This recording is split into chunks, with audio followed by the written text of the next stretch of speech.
ராம் ராம். வாழ்க வளமுடன். Voice of காஞ்சி நேயர் அனைவருக்கும் இனிய மாலை வணக்கம். இன்றைக்கி ஸ்ரீ பெரியவா அனுபவத்தில் பெரியவாளை பார்க்கும்போது நமஸ்காரம் பண்ணுறோம். நமஸ்காரம் பண்ணும்போது அபிவாதையை நிச்சயம் சொல்லணும். ஏன் சொல்லணும்? நீ யார், என்ன கோத்திரம், பூர்வோத்திரம், தாத்தா கொள்ளு தாத்தா அவள் பேரெல்லாம் என்ன, அப்போவே உன்னோட குடும்ப பேக்ரவுண்டை பற்றி எல்லாருக்கும் தெரியும். இவா இன்னாரோடைய ஃபேமிலி, இன்னாரோட ஜமீன்தார், இன்ன கிராமத்துலேருந்து இப்படியெல்லாம் வராங்கிறது எல்லாமே அதில் தெரிஞ்சு போயிடும். அதனால தான் பெரியவாளை பார்த்த உடனே அபிவாதையை சொல்லணுங்கிறது. இந்த சாவி அப்படிங்கிற எழுத்தாளர் சாவி இருக்கார் இல்லையோ, அவரும் ஸ்ரீதரும் ஒரு நாளைக்கு கோபாலபுரத்தில் ஸ்ரீ பெரியவா ஸ்மித் ரோடில் முகாம்.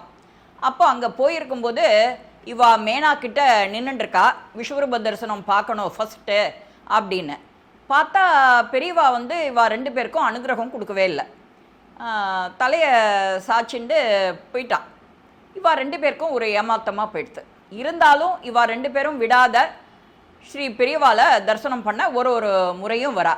ஏன் அந்த மாதிரி இவா என்ன தப்பு பண்ணினா அப்படின்னா, சாவிங்கிறவர் என்ன பண்ணார், பெரியவா கிட்ட பெரியவா நமஸ்காரம் அப்படின்னு சொல்லிட்டு இவர் என்னோட நண்பர் ஸ்ரீதர் அப்படின்னு மொட்டையாக இன்ட்ரடியூஸ் பண்ணுறார். பெரியவா இந்த மாதிரி கொஞ்சம் படித்து விஷயம் தெரிஞ்சவா கிட்ட இந்த மாதிரி அவர் எதிர்பார்ப்பாரோ, அபிவாதையை சொல்லி வணக்கம் சொல்லி சாஷ்டாங்கமாக நமஸ்காரம் பண்ணணும், இதெல்லாம் எதிர்பார்ப்பாலோ இல்லையோ. அந்த மாதிரி எதிர்பார்க்கும்போது இவர்கிட்ட அதை எதிர்பார்ப்பு கிடைக்கலன்னு ஒன்றையே பெரியவாளுக்கு அதை அழகாக புரிய வைக்கிறா. எப்படின்னா, ஒரு 4 தடவை இவாளை அனுகிரகம் பண்ணாத தவிக்க விடுறா. தவிக்க விட்ட உடனே இவா ஒரு தரம் தான் அந்த மாதிரி ஸ்லிப்பாச்சுன்னா 2ஆம் தரம் 3ஆம் தரம் 4 தரம் ஆறுது. இதே மாதிரி போனோடனே இன்னொரு நாளைக்கு பெரியவா நுங்கம்பாக்கத்தில் இதே மாதிரி இன்னொரு முகாமில் அங்கே தரிசனத்துக்கு போகிறா. அங்கேயும் அதே மாதிரி ஆறுது. சரி, ஒரு நாளைக்கு காஃபி குடிச்சுட்டே இருக்கும்போது சாவி சொல்கிறார், ஸ்ரீதர் இன்னைக்கு நீ மட்டும் போயிட்டு வா பெரியவாளை தரிசனம் பண்ண, நான் வரல அப்படின்னு அவர் சொல்லிகிட்டே இருக்காராம். சொல்லிகிட்டே இருக்கும்போது மடத்து தொண்டர் ஒருத்தர் அங்கே கரெக்டாக வாத்துக்கு சாவியை பெரியவா கையோட கூண்டு வர சொன்னா அப்படின்னாலாம். வா ரெண்டு பேருக்கும் திக்குன்னு ஆயிடுது. என்னடா நாம் எதுவும் தப்பு பண்ணலையே, நமக்கே பெரியவா அனுகிரகம் கொடுக்கலன்னு நாம் கவலைப்பட்டுருக்கோம். இப்போது பெரியவா நம்மளை கூப்பிட்றா அப்படின்னா ஏதோ ஒரு விஷயம் நடந்திருக்கு அப்படின்னு நினச்சிட்டே வா ரெண்டு பேரும் போய் நிற்கிறா. நுங்கம்பாக்கத்தில் அங்கே பெரிய கியூ பெரியவா அனுகிரகத்துக்கு காத்துட்ருக்கா. எல்லாரையும் முடிச்சுட்டு பொறுமையாக வா ரெண்டு பேரும் இருக்கா. உன்னோட பொறுமையை எவ்வளவு தூரங்கிறதையும் டெஸ்ட் பண்ணுறதுக்காகவும் பெரியவா இந்த மாதிரி பண்ணியிருக்கலாம். பெரியவா தெய்வம் ஒழியா, நீ என்ன நினைக்கிறன்னு யாருக்கு தெரியும்?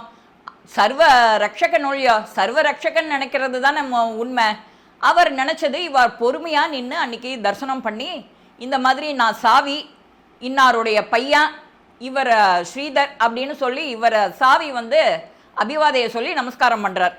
அப்போ தான் அவர் சொல்கிறார், பெரியவா இதைத்தான் நான் எதிர்பார்த்தேன் உங்ககிட்டேருந்து. இதை நீ இத்தனை நாளாக செய்ய தவறிட்ட. இதை நீ பண்ணும்போது எனக்கு ஒரு திருப்தி இருக்குது. இன்னார் சொல்லும்போது நீ ஃபஸ்ட்டு அடுத்த வாழை சொல்லக்கூடாது, நீ யாருன்னு சொல்லணும். அதுக்கப்புறம் தான் உன் பக்கத்தில் இருக்கிறவாளை நீ இன்ட்ரடியூஸ் பண்ணணும். என்ன நான் சொல்கிறது புரியுறதோ இல்லையோ? இதே மாதிரி தான் ஒரு தரமும் நாம் பெரியவாளை நமக்கு ஏதான ஒரு பாடம் சொல்லித்தரா அப்படின்னா அதை மறக்காமல் அதை நினைவில் வச்சுண்டு அதை தப்பை திரும்ப பண்ணாமல் நாம் யோசிக்கணும். அதை நீ செய்யறதோட இல்லை, அடுத்த வாளுக்கு நீ செஞ்சு காட்டணும். எப்போதுமே ஒருத்தர் முன்மாதிரியாக தெரிஞ்சாதானே அடுத்தவா உனக்கு பின்னாடி வரவா அந்த தப்பை செய்யாத இருப்பா. நான் எல்லாருக்கும் தெரியணுங்கிறதுக்காக தான் இந்த 4 தரமும் உன்னை திருப்பி அனுப்பிச்சிட்டேன் அனுகிரகம் கொடுக்கலன்னு. நீ தப்பாக நினச்சிக்காத. உன்னோட சாவி பத்திரிக்கை ஆஹா ஓஹோன்னு வரும் அப்படின்னு சொல்லி சாவி பத்திரிக்கை வரும்போது ஸ்ரீ பெரியவா அவ்வளவு அனுகிரகம் பண்ணாலாம். அவள் ரெண்டு பேருக்கும் அவ்வளவு மனசு குளிர்ந்து அங்கேயே சாஷ்டாங்கமாக நமஸ்காரம் பண்ணி எல்லாருக்கும் கல்கண்டு குங்கும பிரசாதம் என்னென்ன பிரசாதம் பூ கொடுக்கணுமா எல்லாருக்கும் எல்லாம் கொடுத்து அன்னைக்கு அந்த ஆசீர்வாதத்தை அப்படி வாங்கிட்டாலாம். இந்த மாதிரி ஒரு முறையும் ஒரு அனுபவமும் புதுசாக இருந்தாலும் ஸ்ரீதர் சாவிங்கிறவா ரெண்டு ஜாம்பவான் அந்த காலத்தில் அவள் எப்படி ஆரம்பத்துலேருந்து ஒன்னொன்னையும் பிள்ளையார் சுழி போட்டதுலேருந்து எப்படி கூட இருந்தாலும் அந்த மாதிரி ஒரு விஷயத்துக்கும் அவள் ரெண்டு பேரும் இணை பிரியாமல் இருந்தா. அவள் ரெண்டு பேரும் எப்படி பெரியவாளை அனுகிரகம் வாங்கிண்டாங்கிறது தான் முக்கியம். இந்த மாதிரி ஒரு பதிவும் உங்களுக்கு பாடமாக இருக்கணுமே ஒழிய நீங்கள் அதை கொண்டு போய் சேர்க்க வேண்டியது உங்கள் எல்லாருடைய கடமையும் கூட. இந்த பதிவு உங்கள் எல்லாருக்குமே பிடிச்சிருக்கோம். லைக் பண்ணுங்க, ஷேர் பண்ணுங்க, பெல் பட்டனை கிளிக் பண்ணுங்க, சப்ஸ்கிரைப் பண்ணுங்க, கமெண்ட்ஸ் பாக்ஸில் கமெண்ட்ஸ் போடுங்க. ஸ்ரீ மகாபிரிவா திருவடிகளே சரணம். நல்லதே நடக்கும். ஆனந்தமாக இருப்போம் நண்பர்களே. வாழ்க வளமுடன்.